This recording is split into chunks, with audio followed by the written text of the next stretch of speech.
Oh, sweetie, it's not that hell hath no fury. It's that hell doesn't have me in it. Call me Kharma, 'cause I'm a bitch. Chapter 1. The Sunset of Abby Crowder. The sunset over the city of Boston was a brilliant, mocking shade of gold. Reflecting off the dark, churning waters of the Charles River, Abby Crowder, 24 years old and formerly one of the top medical students at Massachusetts General, stood on the wrong side of the bridge's iron railing. The wind whipped her dark, unwashed hair across her tear-streaked face. Her knuckles were white where she gripped the cold metal, but her other hand held something far more dangerous than the sheer drop below, a half-empty bottle of cheap, corner-store scotch. It burned. God, it burned going down. It had been exactly 5 years, 2 months, and 14 days since she had last let alcohol touch her lips. 5 years of grueling sobriety, clawing her way out of the darkness of her teenage years, throwing every ounce of her soul into her medical studies, and for what? To end up right back where she started. Utterly, completely, and permanently broken. Just 6 hours ago, her world had been a triumph. She had completed the final lines of code on her magnum opus, a revolutionary, AI-driven diagnostic algorithm capable of detecting early-stage autoimmune neurodegenerative diseases months before any physical symptoms manifested. It was the culmination of 3 years of sleepless nights, skipping meals, and burning the candle at both ends. It was going to save thousands of lives. It was going to secure her future. Then, she had come home early to the off-campus apartment she shared with her boyfriend James. She had expected to find him studying. Instead, she found him in their bed with Lilly. Lilly, her best friend since freshman year. Lilly, who had held her hand during her worst panic attacks. Lilly, who knew every secret Abby possessed. But the infidelity was merely the distraction. While Abby had stood frozen in the doorway, her world shattering, James simply smirked, pulled on his jeans, and handed her a legal document. They had stolen it. While she was at the clinic, James, who had access to her encrypted drives, had downloaded the entire source code. He and Lilly had filed the patent that morning, under an LLC they had formed together months ago. They had locked Abby out of the university servers, erased her digital footprint from the project, and claimed the algorithm as their own. "It's just business, Abs," James had said, his voice dripping with that smooth Ivy League condescension she used to mistake for confidence. "You're unstable, a recovering addict. The investors would never back you. We're doing the project a favor, and don't try to fight us." It's your word against 2 of the top students in the cohort. Lilly had just stood there, wrapping Abby's favorite silk robe around her naked body. "I'm sorry, Abby, I really am. But I have debts, real debts, and this is going to make us millions. You'll understand eventually." They had kicked her out of her own apartment. Now, the scotch burned in her chest, a warm, fuzzy blanket wrapping around the icy void of her despair. She looked down at the dark water. The drop was easily 80 feet. She wouldn't feel a thing. The water would welcome her. It would wash away the betrayal, the humiliation, the sheer, crushing weight of being so incredibly stupid and trusting. She took one last, long swig of the amber liquid.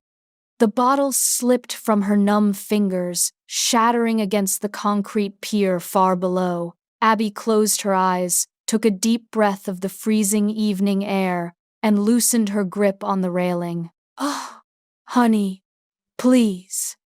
The voice echoed directly inside Abby's skull.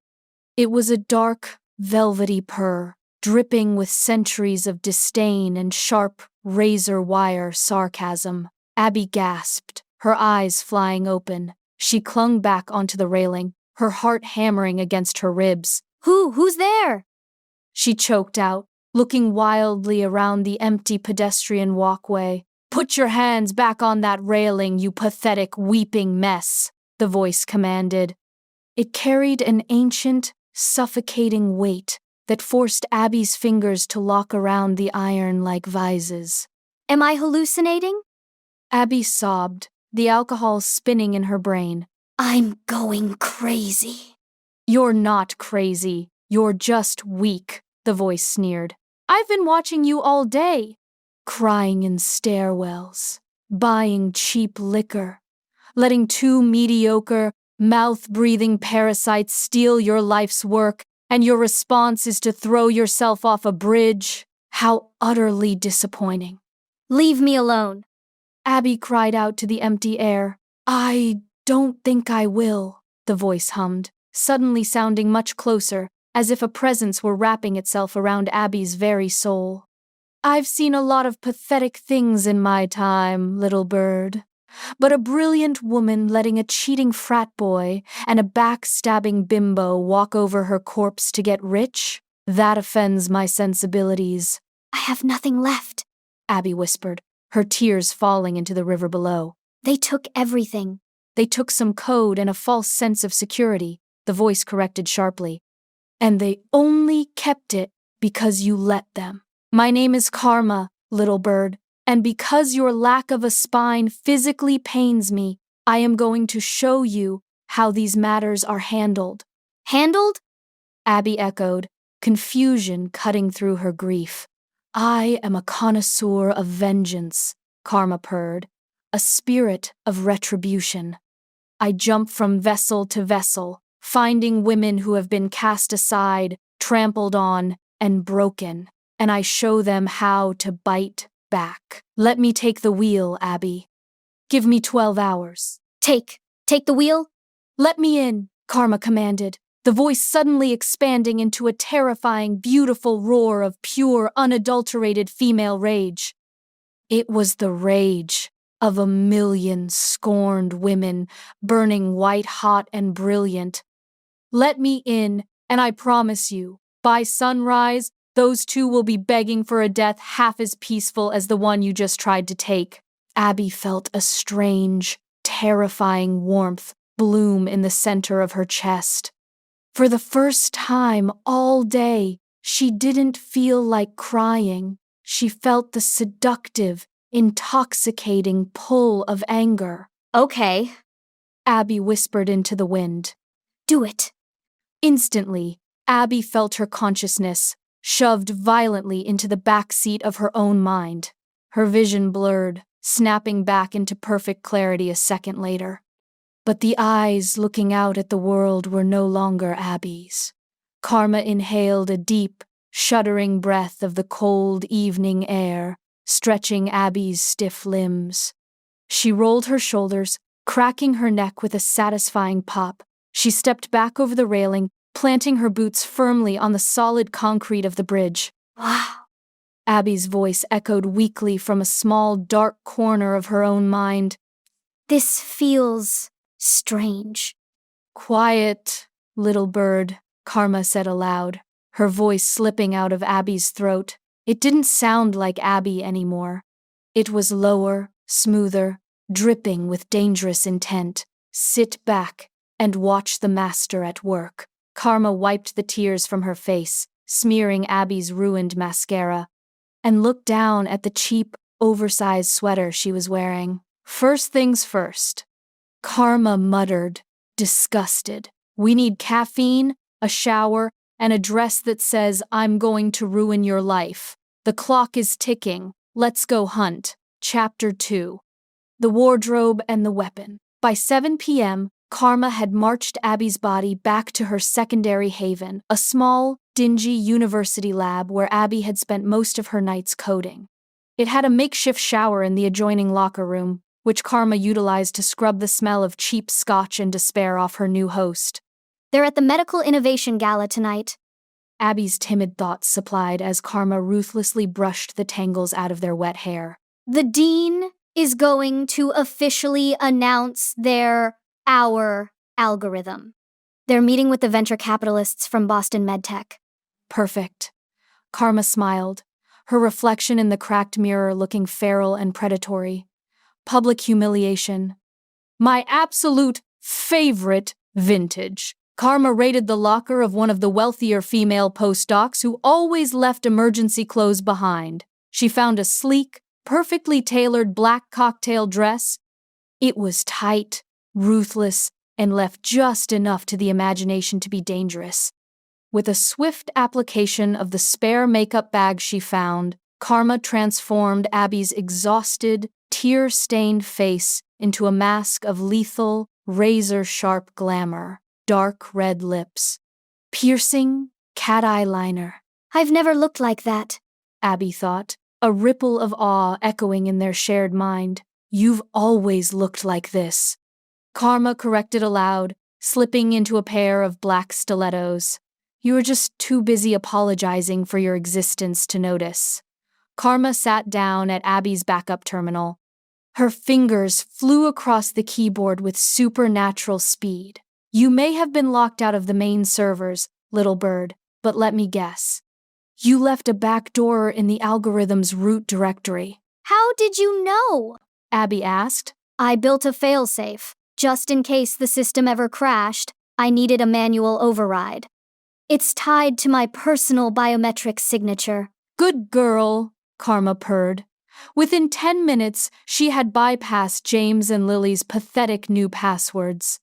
She was back inside the system. Let's see what else these idiots have been up to, Kharma muttered, her eyes darting across the code. She dug into James's personal drives. The university networks, the encrypted messages. Kharma was a spirit of vengeance, but she knew that in the 21st century, the sharpest knife a woman could wield was data. At 8:30 p.m., Kharma hit the jackpot. Oh, James, you sloppy, greedy little boy! Kharma laughed aloud, the sound rich and dark in the empty lab. What? What did you find? Abby asked. Your charming ex-boyfriend did more than just steal your IP, Kharma explained, rapidly downloading gigabytes of files onto a secure, untraceable cloud server. He's been forging the signature of Dr. Eris, the head of neurology. He's been siphoning off departmental grant money to pay for that fancy leased Porsche of his. And, oh, look at this. He's been writing illegal prescriptions for Adderall and oxycodone and selling them to undergrads. Oh my God, Abby breathed. he's a felon. He's a piñata, Kharma corrected. And we have the bat. Now, what about your darling best friend, Lilly? Kharma opened Lily's synced cloud account's password she had easily deduced from Abby's memories. She sifted through bank statements, furious text threads, and panicked emails. Well. Kharma clicked her tongue. Lilly owes $250,000 to a man named Silas Thorne, an underground bookie operating out of Southie. It seems Lilly has a crippling blackjack addiction. Thorne threatened to break her legs last week. She promised him a massive payout from the medtech investors tonight to buy her life. She told me she needed money for her mother's medical bills. Abby's voice was small, heartbroken. People lie, Abby, Kharma said softly, the only moment of gentleness she would allow. And then they pay. Kharma spent the next hour orchestrating the trap. She executed a master command in the algorithm's root code. With a single keystroke, the IP was legally transferred out of the LLC James and Lilly had created, placed into an impenetrable blind trust in Abby's name, and completely encrypted. If anyone tried to access the software without Abby's biometric scan, the code would self-delete. Next, she sent an anonymous, highly encrypted data packet containing James's embezzlement and illegal prescription ring to the Boston Police Department, the FBI field office, and the university dean. Finally, using a burner number generated online, she sent a simple text message to Silas Thorne. Lilly is at the Medical Innovation Gala at the St. Regis Hotel. She's trying to flee with your money tonight. Come collect. Kharma stood up, smoothing the black dress over her hips. She checked her reflection one last time. Showtime. Chapter 3. The Destruction of Lilly.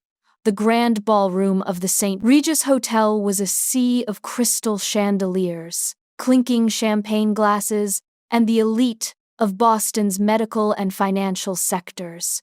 At 11 p.m., Kharma pushed open the heavy mahogany doors, slipping into the room like a shadow. She grabbed a flute of champagne from a passing waiter and scanned the crowd. There they were, center of the room. James, looking smug in a tailored tuxedo, was holding court with 3 venture capitalists. Next to him was Lilly, wearing a stunning emerald green gown, a gown Abby's memory helpfully supplied, that Abby had bought for herself last month. She's wearing my dress. Abby's voice echoed, a spike of fresh hurt rising. Not for long, Kharma promised. Silently, Kharma glided across the room, seamlessly weaving through the crowd until she reached the AV control booth positioned behind a velvet curtain near the main stage. The tech guy was half asleep. A quick, sharp strike to a pressure point on his neck, and he was unconscious before his head hit the desk. Kharma took his seat. She plugged the flash drive she had brought from the lab into the main projection system. On the floor, the dean of the medical school clinked his glass, stepping up to the microphone. "Ladies and gentlemen," the dean began, his voice booming over the speakers. "Tonight, we are here to celebrate innovation. 2 of our brightest stars have developed an AI diagnostic tool that will change the face of neurology. Please, join me in congratulating them." The room erupted into applause. James smiled brightly, waving his hand. Lilly beamed, blowing a kiss to the crowd. Kharma hit the enter key. The massive digital screen behind the dean, which was supposed to display the logo of their new LLC, suddenly went black. A loud screech of feedback echoed through the room, making the wealthy investors wince and cover their ears. Then, the screen flared to life. It was a blown-up, high-definition screenshot of a text message thread between Lilly and James. "Lilly, did you get the code?" "James, got it. She was crying in the bathroom. I downloaded the whole thing to the drive." "She's totally locked out." "Lilly, thank God. I need the payout from Boston MedTech tonight. Silas said he's going to send his guys to the apartment if I don't have his $250K by midnight. I am literally going to die if we don't sell Abby's work." "James, relax. We sell it tonight. Abby's too weak to do anything about it." A collective gasp sucked the air out of the ballroom. The music stopped. The silence was deafening. On stage, James's face drained of all color. He looked like a corpse. Lilly dropped her champagne glass. It shattered on the marble floor with a sharp crack. What is this?" the dean stammered, turning around to look at the massive screen. Kharma pressed the next button. The screen flashed to a series of PDF documents, bank statements, offshore wire transfers, and horrifyingly clear photos of Lilly sitting in underground, illegal gambling dens, pushing stacks of chips across the table. Kharma grabbed the tech guy's microphone and flipped the switch. Her dark, silken voice echoed through the grand ballroom, dripping with venom. "Good evening, esteemed guests." Kharma purred, her voice wrapping around the room like a velvet noose. "I do apologize for interrupting the celebration of such brilliant innovators, but it seems there's been a slight oversight in their portfolio." Kharma stepped out from behind the velvet curtain, the black dress clinging to her curves, her eyes blazing with an unholy light. The crowd parted for her like the Red Sea. James stared at her, his jaw unhinged. "Abby?" he whispered, paralyzed by the sheer, terrifying aura radiating off the woman he thought he had broken. "Not quite." Kharma smiled, walking slowly toward the stage. "I just wanted to make sure Boston MedTech knew exactly what they were buying, or rather, what they aren't buying. You see, the algorithm you're trying to sell, the transfer of ownership was reversed an hour ago. It is legally, fully, and exclusively owned by the true creator, Abigail Crowder, the lead investor from Boston MedTech, a ruthless-looking woman in a sharp suit, turned furiously to James. "Is this true? You tried to sell us stolen property?" "No, she's crazy," James panicked, his voice cracking. "She's a drunk. She's making this up." "Am I?" Kharma laughed, clicking a remote in her hand. The screen changed again. This time, it showed the complete security footage from their apartment building dated exactly 6 hours ago, showing James and Lilly carrying Abby's hard drives out of the building. "You sold out the only person in this world who actually loved you to pay off a gambling debt to the Irish mob. A debt you incurred because you are hollow, greedy, and utterly devoid of a soul." Lilly was sobbing hysterically, backing away from the crowd. "Stop, Abby. Please, turn it off. Please!" "I think your guests have arrived, Lilly," Kharma whispered into the mic, pointing toward the back of the room. The heavy mahogany doors swung open again. 4 massive, brutally scarred men in cheap leather jackets stepped into the ballroom, Silas Thorne's debt collectors. Lilly let out a blood-curdling shriek. She hiked up the stolen emerald dress and bolted toward the kitchen doors. The 4 men immediately broke into a sprint, shoving past the terrified billionaires, chasing her into the depths of the hotel. The dean, trembling with rage, grabbed the podium mic. "You are both immediately, permanently expelled from Massachusetts General. I will be contacting the authorities to press charges for academic theft." The ballroom descended into absolute chaos. Investors were shouting. Security was scrambling. "Oh my God," Abby's consciousness whispered in awe. "she's gone. You ruined her." "Ruined her?" Kharma corrected silently, watching the door Lilly had fled through. "I just turned on the lights. Now, let's deal with the boy." Chapter 4. Destroying James. It was 3 a.m. James had managed to slip out of the ballroom during the chaos. He had sprinted the 10 blocks back to his apartment, the apartment he had kicked Abby out of. He was in a state of sheer, unadulterated panic. His life was over. The university knew. The investors knew. The theft was public, but he still had the money he had embezzled. If he could just pack a bag, grab his passport, and get to Logan Airport, he could disappear. He could start over in Europe.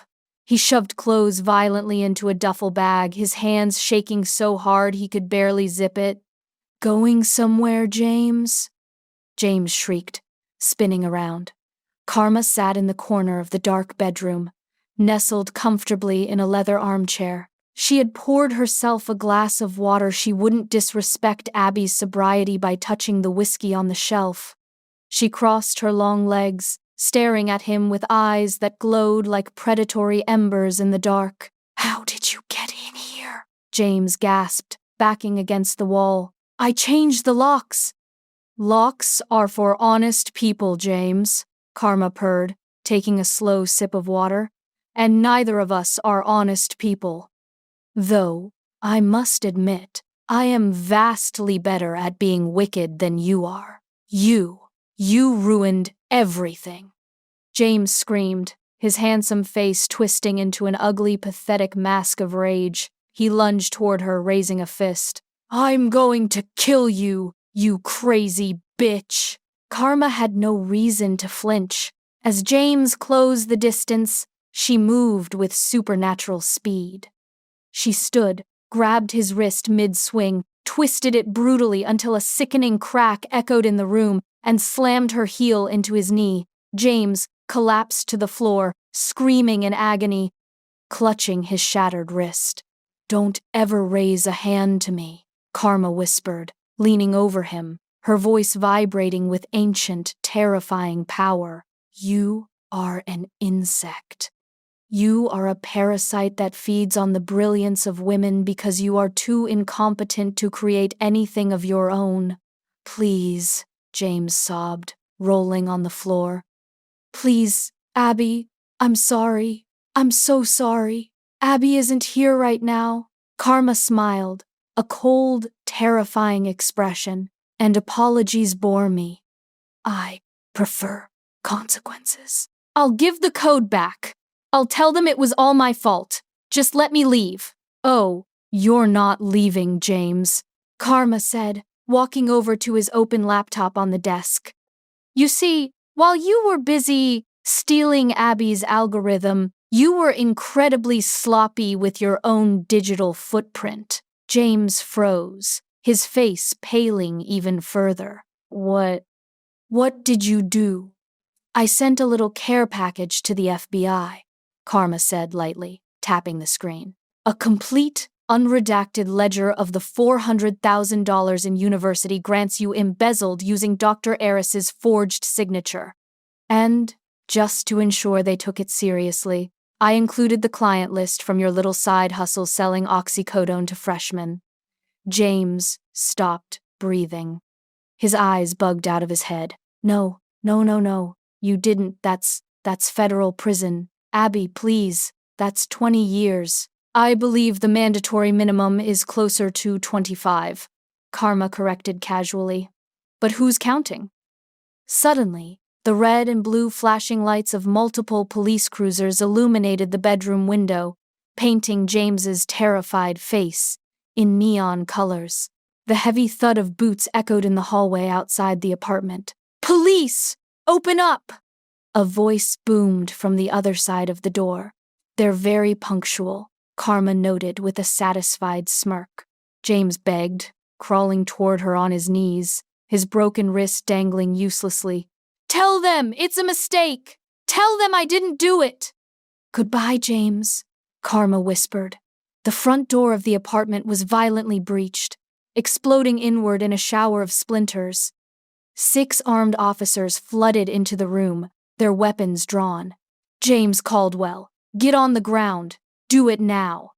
James collapsed, sobbing hysterically as the officers slammed him onto the hardwood floor, wrenching his arms behind his back. The metal handcuffs clicked shut with a sharp, final sound. An officer turned to Kharma, lowering his weapon slightly. Are you Abigail Crowder? Kharma nodded, her face immediately softening into the perfect picture of a traumatized, innocent victim. Yes, officer, she said, her voice shaking just the right amount. I came to get my things, and he attacked me. I think he was trying to flee the country. He has a bag packed. The officer looked at the duffel bag, then at James in disgust. Get him out of here, he barked at his men. James was hauled to his feet. He looked back at Kharma, tears streaming down his face, a look of absolute, shattering defeat in his eyes. Kharma simply offered him a tiny, imperceptible wink. James screamed in frustration as the cops dragged him out the door, his voice echoing down the stairwell until he was thrown into the back of a cruiser, alone in the apartment. Kharma let out a long, deeply satisfied sigh. We did it, Abby's voice echoed in her mind, sounding lighter, clearer than it had in years. They're gone. We did it, little bird. Kharma agreed, picking up Abby's coat. Now, I believe we have an appointment with a sunrise. Chapter 5, The Sunrise. By 6 a.m., the cold Boston night began to surrender to the dawn. Kharma drove Abby's car back to the exact same bridge where they had met 12 hours prior. The city was quiet, peaceful, bathed in the soft, bruised purples and pinks of the early morning. Kharma stepped out of the car, walking over to the iron railing. She didn't look down at the dark water this time. She looked up at the horizon, watching the sun break over the skyline, casting golden rays across her face. She took a deep breath, savoring the crisp, freezing air. She felt the beat of Abby's heart strong, steady, and alive. It's beautiful, Abby thought. It always is. Kharma murmured aloud, closing her eyes. There is nothing quite like the feeling of the sun on your face after you've burned your enemies to the ground. Why did you do this? Abby asked, her internal voice filled with a profound, quiet gratitude. You don't know me. You could have possessed anyone. Why spend your time saving me? Kharma opened her eyes, watching the golden light dance on the water. Do you want the poetic answer or the honest one? The honest one. Because it's fun.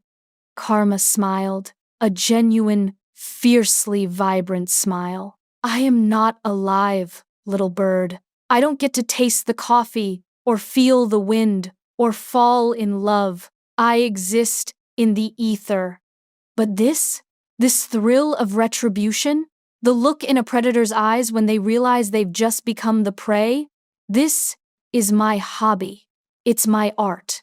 It's my way of finding enjoyment in a world I no longer belong to. Kharma leaned against the railing. And because, once upon a time, centuries ago, I was standing on a bridge, just like this one, and I jumped, and I have spent eternity wishing I had turned around and fought instead. A warm, gentle silence fell between them.